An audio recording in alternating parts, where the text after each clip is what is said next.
श्रीगुरुभ्यो नमः। हरिः ॐ।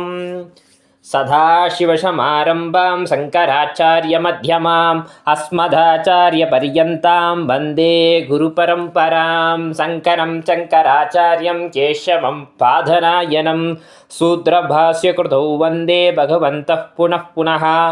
ऐङ्कारक्रीङ्कारकस्य युक्ता श्रीङ्कारगूढार्थमहाविभूत्या ओङ्कारमर्मप्रतिपादिनेभ्यां नमो नमः श्रीगुरुपादुकाभ्याम्। ககாராதி ஓரைந்தும் காணிய பொன்மையும் ககாராதி ஓராரும் அர்த்தமே போலும் சகாராதி ஓர் நான்கும் தான் சுத்த வெண்மை சகாராதி மூவித்யை காமிய முத்தியை. ஸ்ரீமாத்ரே நமோ நமஹ.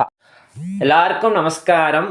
சென்ற வாரம் வெள்ளிக்கிழமையன்று நாம் சிந்தாமணி கிரகே என்று சொல்லி அம்பாலோட அந்த வசிக்கிற ஸ்தானமும் அம்பாள் இருக்கிற அந்த சிம்மாசனம் எப்படிப்பட்டது, அது எவ்வளோ உயர்ந்தது, அதை அந்த மாதிரிய ஸ்வரூபத்தை தியானிக்கவர்கள் சிலர்தே அவர்கள் எப்படிப்பட்ட புண்ணியங்கள் பலன்களை அடைகிறார்கள், எப்படிப்பட்ட மோட்ச பிராப்திகள் அடைகிறார்கள். அதே மாதிரியே சிவ பரியங்க நிலையா சிவைக்கிய ஸ்வரூபமாக இருக்கிறாள், பஞ்சகிருத்திய பராயணியா இருக்கிறான்னு சொல்லி இந்த லலிதா சகஸ்ரநாமத்தில் வர்றதா நம்ம சிந்திச்சோம்.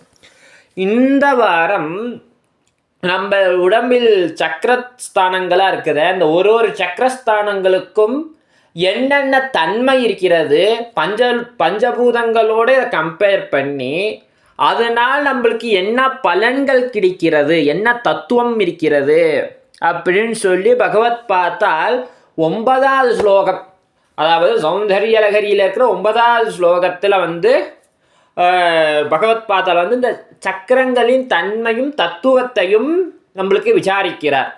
அப்படி அந்த 9வது ஸ்லோகத்தில் இந்த வாரம் செவ்வாய்க்கிழமை நாம் சிந்திப்போமாக. முதலில் நம்ம ஸ்லோகத்தை பார்ப்போமாக. மகி மூலாதாரே கமபி மணிபூரே குதவகம் ஸ்திதம் ஸ்வாதிஷ்ட णे कृति मरुदमाकाशमुपरि मनोभिर्मध्ये सकलमभिपीत्वा कुलपदं सहस्रारे बत्मे सगरगसि बत्या विघरसे.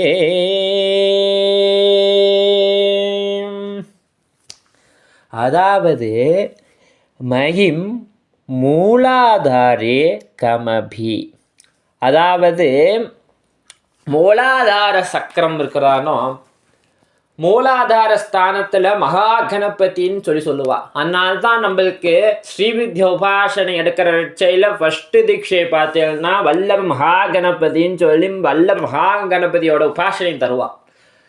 ஆனால் ஃபஸ்ட்டு இந்த மூலாதார சக்கரத்தை நம்ம ஆக்டிவேட் பண்ணி ஓப்பன் பண்ணாதான் அங்கேருந்து சுஷும்னா நாடி வரையில் இந்த பிரம்மகந்தியான வளர்ந்து மேலே போய் சகஸ்ராசத்தில் ஐக்கியமாகும்னு சொல்லி ஒரு யோக கலை தியான கலையிலேருந்து வருகிறது.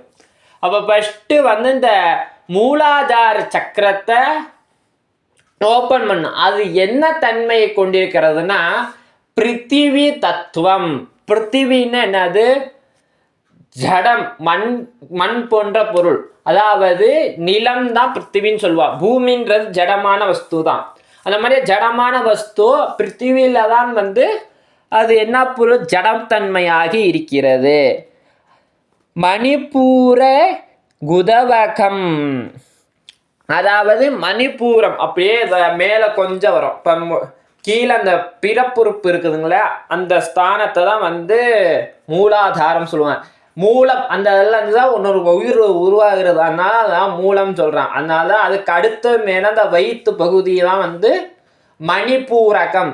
அழகாக சொன்ன அந்த தொப்புள் நாடிக்கனால அதனால மணிப்பூரகம் நாம் வச்சுக்கோங்க. அது அடுத்த அந்த மணிப்பூரகம் இந்த இடத்துல பார்த்துன்னா ஜலங்கள் நிரம்பி இருக்கும். அதாவது நம்ம சாப்பிட்ற உணவா வந்து இங்கே தானே டைஜஸ்ட் ஆகுறது. இங்கே ஃபுல்லாக பார்த்தீங்கன்னா நீராக இருக்கும், சுற்றி நீராக இருக்கும். இந்த இடத்துல பார்த்தீங்கன்னா இந்த சாப்பாடு எல்லாம் போய் செரிமானமாகி அப்படியே கீழே. அப்போ அந்த இடத்துல ஃபுல்லாக நீராக சூழப்பட்ட இடம். அதனால இது பேர் இந்த இடத்த வந்து ஜலதத்துவம். இப்போ தான் இந்த டாக்டர் அந்த காலத்தில் வந்து நம்ம ஆதிசங்கர பகவத் சொல்லுவார், மணிப்பூரகே ஜலதத்துவம். அப்போ இது வந்து மணிப்பூரகம். இந்த இடத்த வந்து என்னது? ஜலதத்துவம். சுவாதிஷ்டானே கிருதி மருதமாகாஸ். அதாவது சுவாதிஷ்டான அது கொஞ்சம் மேலே இந்த இப்போ இந்த டேஜிஸ் சிஸ்டம் இருக்குத, இது கீழே வயிற்றுக்கும் இந்த கிருதயத்துக்கும் நடுவில். அப்போ ஃபஸ்ட்டு நம்ம சாப்பாடு போடுறோம், இந்த சாப்பாடு செரிமானமாகி இந்த கீழே அந்த மணிப்பூரகம் அந்த ஜலத்தன்மத்தில் இருக்க அந்த இடத்துல இருந்தால் நம்ம மலை ஜலமாக கீழே வருது. அப்போ அந்த கீழே அந்த மணிப்பூரகம்ன்ற இடத்துல வந்து ஃபுல்லாக நீர் தேங்கி இருக்கு. அதான் இப்போ கீழே போகுது, வெளில வேஸ்ட்டு போகுது. அதுக்கு மேலே அந்த மணிப்பூரகத்துக்கு அந்த கிருதயஸ்தானத்துக்கு நடுவில் அது பேர் சுவாதிஷ்டானம், நெருப்புத்தன்மை. அப்போ நம்ம போடுற சாப்பாடு டக்குன்னு செரிமானம். இங்கே வந்து ஒரு சூடு இருக்குது. அதனால்தான் நம்ம வந்து பரிசேஷனை வந்து பிராணாக்னி கோத்திரம்னு சொல்கிறா. பிராணாக்னி கோத்திரம்னா இங்கே உள்ள வயிற்றுக்குள்ள ஒரு நெருப்பு இருக்குதோ அந்த நெருப்புக்கு நான் வந்து ஆகுதி கொடுக்குறேன், அதான் பிராணாக்னி கோத்திரம் அப்படின்னு சொல்கிறா. அப்போ நம்ம சாஸ்திரங்கள்லாம் வந்து எதான் நினச்சிக்கிறா பாருங்க. இப்போ கீழே சொல்கிறது ஃபஸ்ட்டு சாப்பிடும்போது 6 டைம் சாப்பாடு எடுத்து போடுவா. பிராணாய் ஸ்வா, மனாய் ஸ்வா, ஞானாய் ஸ்வா, உதனாய் ஸ்வா, சமனாய் ஸ்வா, பிரம்மணே ஸ்வாகான்னு சொல்லி போடுறது.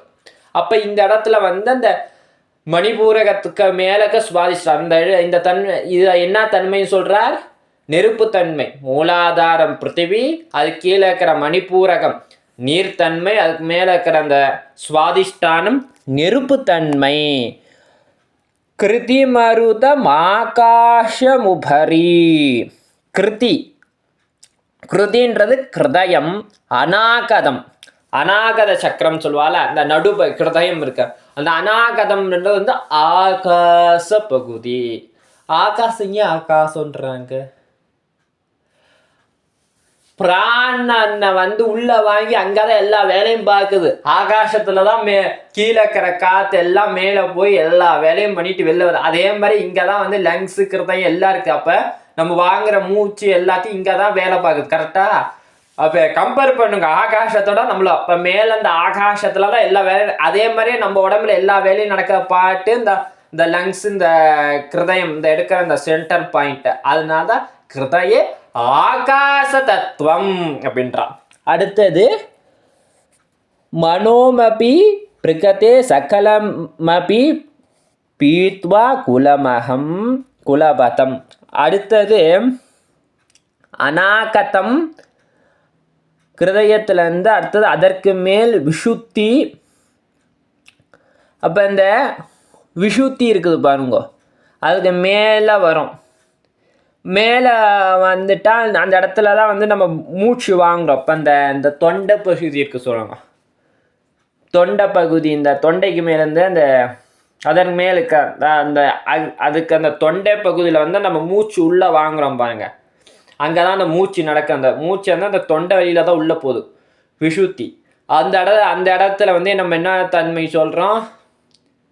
வாயு தன்மை, வாயு தத்துவம் அப்படின்றா. அடுத்தது புருவ மத்தி ஆக்னை. புருவ மத்தி வந்து ஆக்னி, நடுவில் அந்த புருவ மத்தி வந்து ஆக்னி சக்கரம் சொல்லுவாங்க. அந்த ஆக்னி சக்கரத்தில் என்னன்னா மனஸ்தத்துவம், அதாவது நம்மளோட கான்சன்ட்ரேஷன் வந்து இங்கே இருக்குது. அதனால மனஸ்தத்துவம்ன்றாங்க. பஞ்சபூதம் முன்னாடியே முடிஞ்சிச்சு. மூலாதாரம் என்ன சொன்னா? பிருத்திவி, மணிபூரகம் என்று ஜலதத்துவம், சுவாதிஷ்டானம் வந்து என்னது? நெருப்பு, அக்னி தத்துவம். அடுத்தது அநாகதம்ன்றது வந்து ஆகாச தத்துவம். அடுத்ததுக்கு மேலே வந்து விஷுத்தி, அது என்ன தத்துவம்? வாயு தத்துவம். அதுக்கு மேலே கொஞ்சம் போனால் புருவ மத்தி. பஞ்சபூதம் ஆகிட்டா அந்த புருவ மத்தி வந்து நம்மளோட மனஸ், நம்ம மனோ புத்தி அங்காரம் சொல்கிறா பாருங்க. அந்த மனசு எல்லாம் ஐக்கியமாக இருக்கிற அந்த இடம் வந்து புருவ மத்தியிலிருந்து மேலே மேலே நம்மளோட கபாலம் இருக்குது பாருங்க, நடுமண்டன்னு சொல்லுவாங்க பாருங்க. அந்த குழந்தைங்களுக்கு அங்கே தொட்டு பார்த்தா நல்லா வலுவலுன்னு ஓப்பன் தான் இருக்கும். அதுக்காக பெருசானா நல்லா பெருசு எலும்பு கூடிரும். ஆனால் பிறந்த குழந்தைங்க பார்த்தீங்கன்னா அந்த இடம் வந்து ஓப்பனாக தான் இருக்கும். அதனால தான் மேலே தொடக்கூடாதுன்னு சொல்லுவாள். அதே மாதிரியே மோட்ச பிராப்தி அடைஞ்சு சுவாமிகிட்டே போன ஜீவாத்மாவோட சரீரம் இறந்த சரீரத்தோட மேலே தொட்டு பார்த்தாலும் அந்த இடம் ஓப்பனாக இருக்கும்.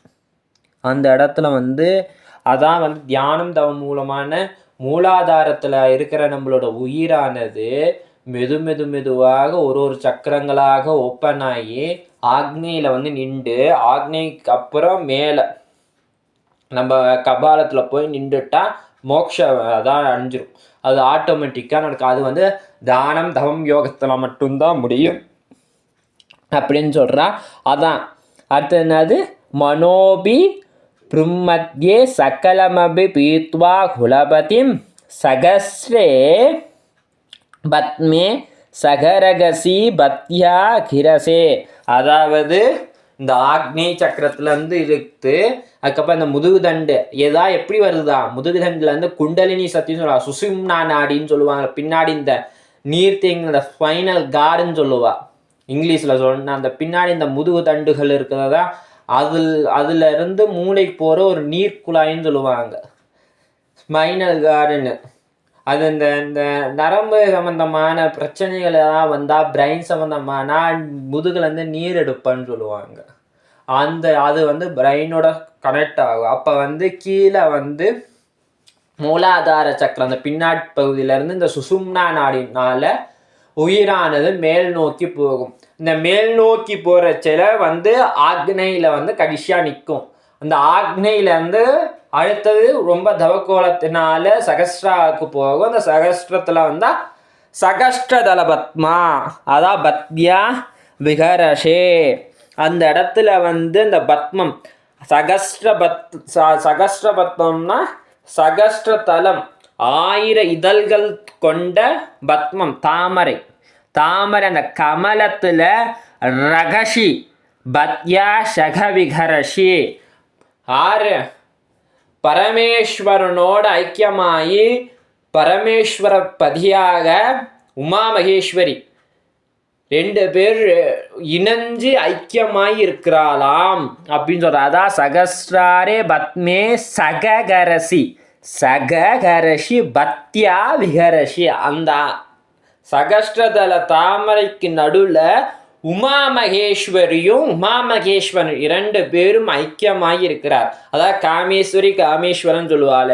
2 பேரும் ஐக்கியமாகி ஒரே இடத்துல வந்து நிற்கிறாளம்மா. அப்போ அந்த சுசிம்னா நாடிலான உயிர் போய் இந்த இடத்துல சந்திக்கும் போது ஜீவன் முக்தனாகி அந்த இடத்துல இருந்து உயிர் போய் சுவாமி அடைகிறது.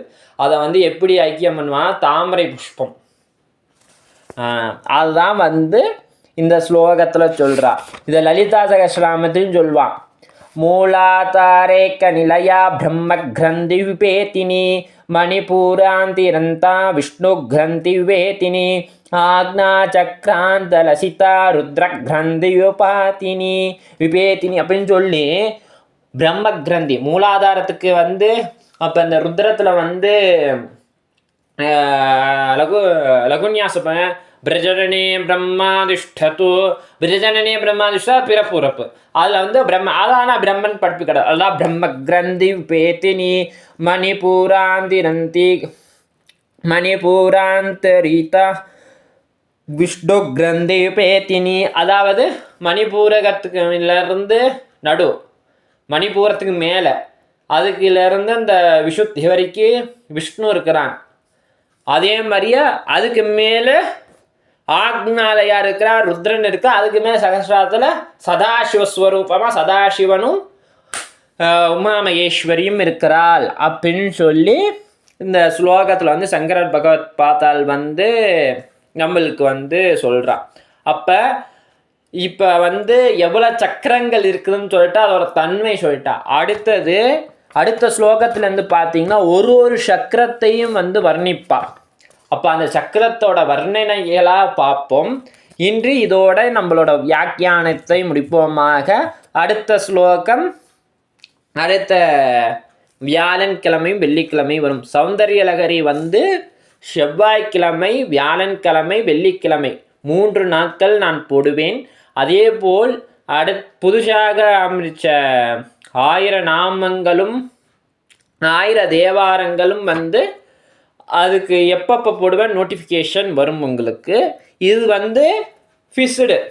சௌந்தர்யலகரி வந்து எப்பொழுதுமே செவ்வாய்க்கிழமை, வியாழக்கிழமை, வெள்ளிக்கிழமை, Tuesday, Thursday, Wednesday. எல்லாருக்கும் நமஸ்காரம். ஸ்ரீ மாத்ரே நமோ நமக.